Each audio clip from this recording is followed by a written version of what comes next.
The night does not so much fall as it condenses, photons thinning like breath on glass, until the vault of space becomes a ledger, and in one shocked column something unaccounted for appears, a visiting geometry whose light arrives late, whose pixels are ragged with omission, and whose silence seems curated.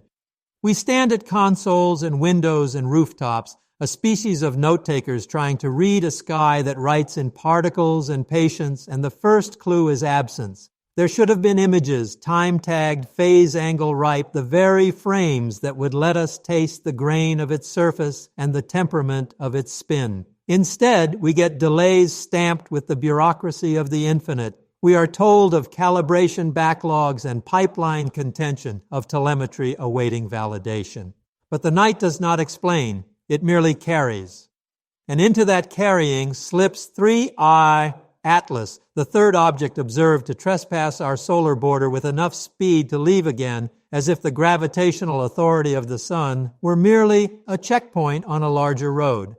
Discovery rarely arrives with trumpets. It smuggles itself into the margins, a faint streak across a mosaic, a residual that refuses to vanish when you've subtracted all the knowns. The surveys are tireless, combing the ecliptic and beyond, their silicon eyes panning for any glint that moves against the star field with an argument of motion unique to a visitor from elsewhere.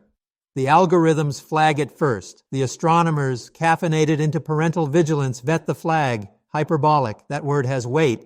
A bound object rehearses an ellipse. An interloper sketches an open promise, too energized to be held by our star. The designation arrives like a label pinned to a migrating bird. 3I Atlas, the third interstellar object cataloged by human hands, audited by our mathematics, and granted a name that collapses astonishment into a fizz. Few sensible characters. We compute its excess velocity at infinity, the speed it will keep even after the sun is a diminishing coin behind it, and the numbers do not waver. This is not of us. It is a sentence in another language, a pebble polished in the surf of alien seasons, bearing in its isotopes the weather of distant suns. The first thing you do with a stranger is measure distance, velocity, angle, and the soft, qualitative count of temperament. Telescopes lean on the dark like stethoscopes, listening for pulse in the light.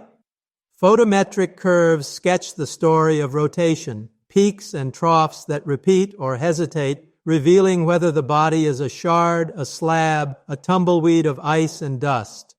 Spectra carve rainbows into syllables, each absorption line a consonant of chemistry, each emission a vowel of temperature. Astrometry pins the object to celestial coordinates night after night, triangulating a path whose uncertainties shrink as the weeks accrue. The sun writes its influence into the ellipse that never quite closes, and we compare the numbers to every known family. Long-period comets, retrograde wanderers, patched conic pilgrims kicked from the Oort cloud millennia ago. The fit is wrong in precisely the way that makes the heart race. Too much speed, too clean a hyperbola, an inclination that suggests either a random draw from a universal deck or a purposeful route through the lanes where watchers wait. We test our instruments, cross-calibrate with colleagues across oceans, coax signal out of noise until the noise resents us. The object remains. It holds velocity like a creed. Then the curve twitches. Predictions are a bet against surprise, and for a week the residuals line up like soldiers, saluting Newton and every patient ephemeris ever printed.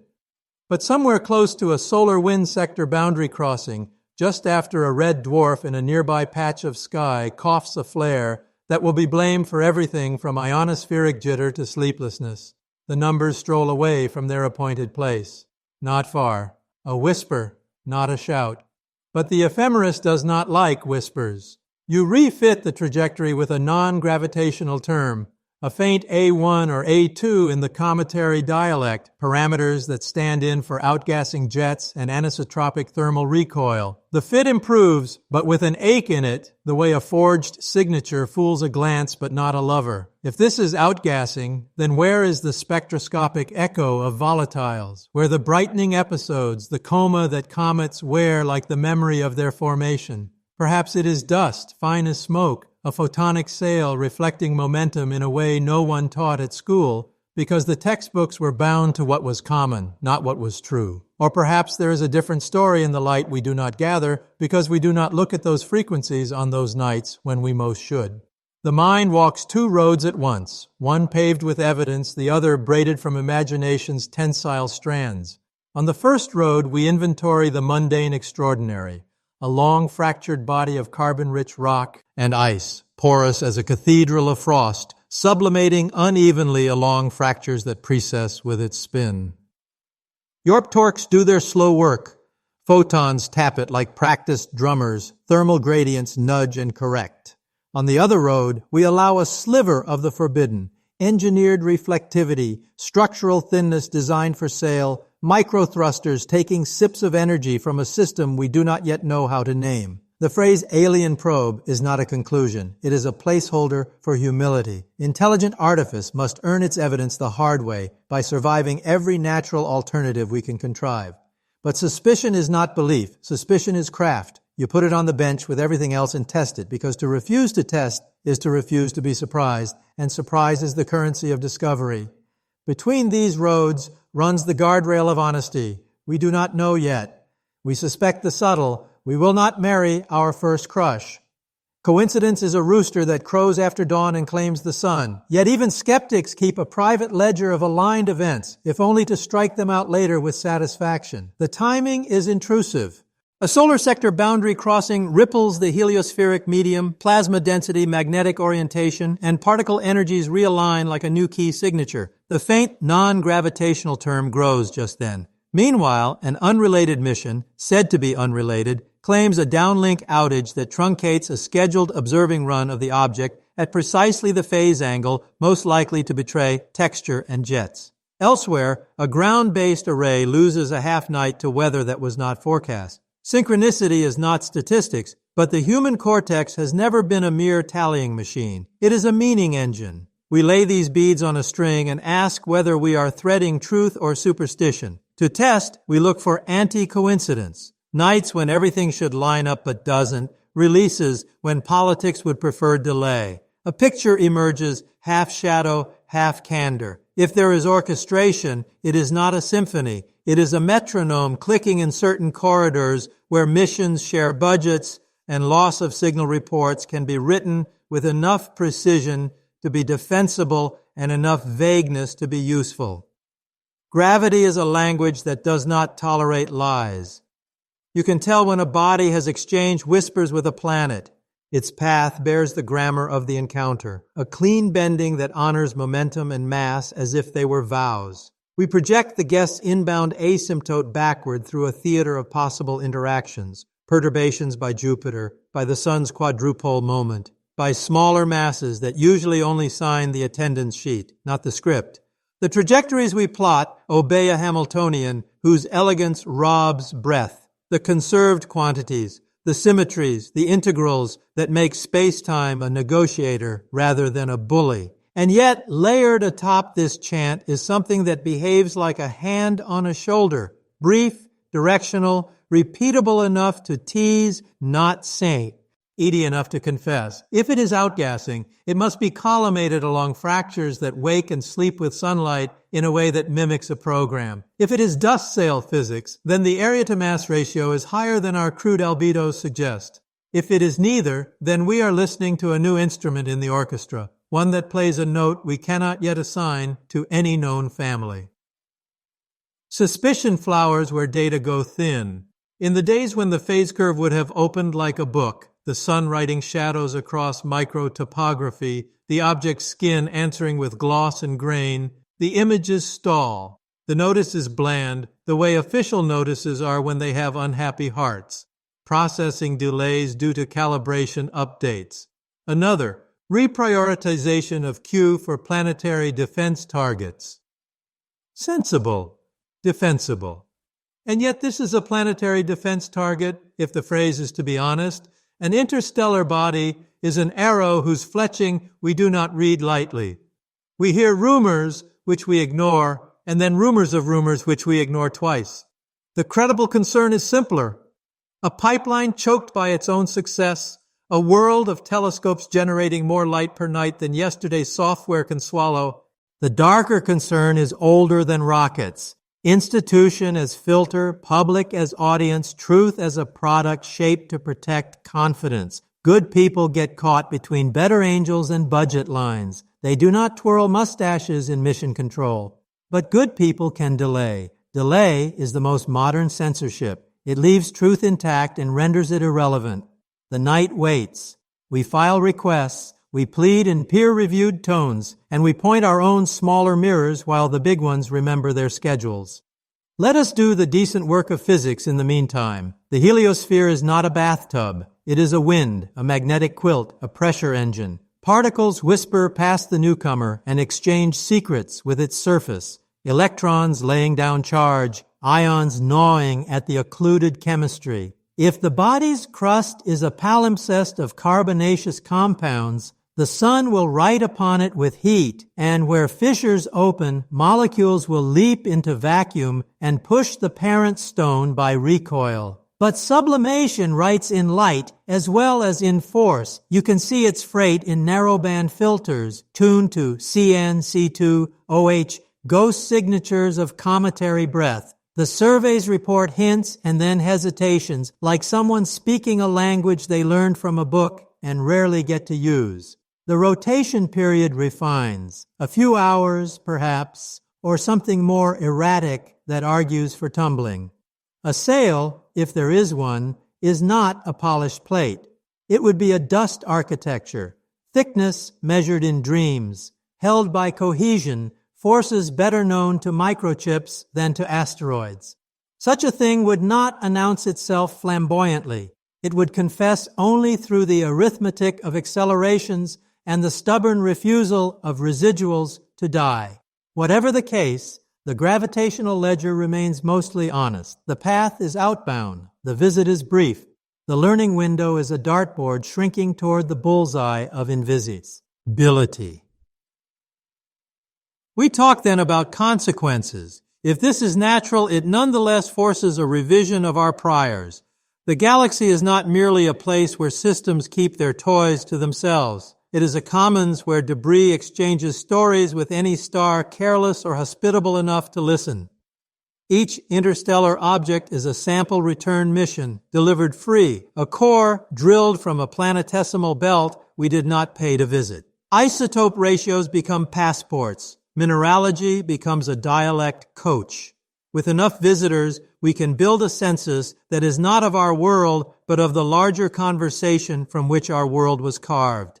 If, however, a sliver of non-natural agency survives our skepticism, then the consequences are sociological before they are technological. A civilization that launches scouts across interstellar gulfs has mastered patience. It has also mastered the ethics of looking. To be observed is to be changed, but the best astronomers, and perhaps the best neighbors, change as little as possible while seeing as much as necessary. We would have questions that are not about weapons or wonders, but about manners. How do you watch a young species without scaring it into ideology? How do you write a hello in the universal grammar of gravity and sunlight? The answer might be in the way 3-Eye Atlas refused to panic the sky, in how it tilted its face to the sun as if to say, "We like your star." There is also the grit of engineering. If interstellar objects are frequent enough to be predictable, we can build harpoon missions that do not stab but embrace, interceptor craft that sleep in orbit like seeds awaiting rain, then wake and sprint with ion engines to graze a visitor and drink its exhalations. We can write software that treats the public as colleagues, not audience, releasing calibrated frames the way weather services release radar, fast, imperfect, honest. We can teach our machines to confess their priors and publish their uncertainties with the same authority as their best fits. The next generation of arrays will watch the sky with an attention we reserve for the beloved. No blink long enough to miss a gesture, no assumption stubborn enough to survive the truth. And we will change the economy of wonder. Museums will host live feeds of hyperbolas in progress. Children will time tag their bedtime by when the visitor skims perihelion. The phrase planetary defense will grow from shield to handshake, budgeting not only for threats to deflect, but for opportunities to greet. Interstellar etiquette will sound less like science fiction and more like curriculum. The human part of this story is always there, shyly at the edge of the frame. We are a species that edits its memory while declaring fidelity to fact. Institutions are our exoskeleton. Without them, our dreams collapse under their own gravity, but with them, our dreams risk ossification. NASA is not a monolith. It is a village of studios and shops, of rivals and partners, of public servants who grew up under posters of Saturn's rings and now must count dollars with a rigor that planets are wise enough to ignore. When delays occur, sometimes they are merely arithmetis. See and mercy. Let the pipeline catch its breath. Let the calibration do its due diligence so we do not lead the world astray with the false confidence of hasty numbers. And sometimes delays are the quiet politics of fear of error, fear of scandal, fear of handing the conspiracy-minded a buffet. The cure is not indignation. It is architecture. Build processes that default to daylight, that release what they know when they know it, that annotate the dark with reasons as transparent as glass. There will always be secrets in space, the secrets of time lag, of signal-to-noise ratios, of a universe that hides most of itself behind distances we cannot abolish. Let the only human secrets be impending press releases and the location of birthday cakes.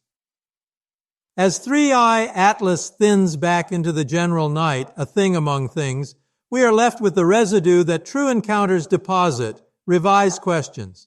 How many more are coming, and from what architectures of birth? Are we sampling the midden of other systems, their swept floors of formation, or the purposeful crumbs of a path marked for those who can read? Will there be a year when 3 such visitors cross at once, and our skies become a marketplace of messages written in mineral and inertia? We have begun to map the narrow straits through which these travelers prefer to pass, the gravitational lanes that economies of energy decree. We can learn to wait at those lanes with patience that feels like art. And in waiting, we become something also new, a civilization that treats its star not as a hearth alone, but as a lighthouse, and itself not as an island, but as a port. For now, we step outside. The dark is merciful. It erases the fuss of daylight and returns the cosmos to first principles. Somewhere very small against an indifference that does not wound, the object slips away, still carrying whatever it carried here. The isotopic memory of a nursery we will never smell, the scars of collisions we cannot film, perhaps even the faintest etching of intention, if such a thing can survive across the distances between minds. We do not own it, not with names or with frames, not with schedules or with delays, but we are not empty-handed. We are left with the apprenticeship of attention, with methods sharpened, with imagination exercised and disciplined back into its harness. If there was secrecy, it has taught us to demand clarity without rage. If there was simple backlog, it has taught us to scale our tools to match our hunger. The future leans in with its questions. We lift our mirrors and our hopes. The sky is not a ceiling. It is an inbox, and tonight it contains one more unread message, already sliding toward the outbox. Stamped with a forwarding address, we will spend our lives learning to decode. And so we continue mid-sentence, mid-measure, listening to the quiet between stars as if it were a drum roll,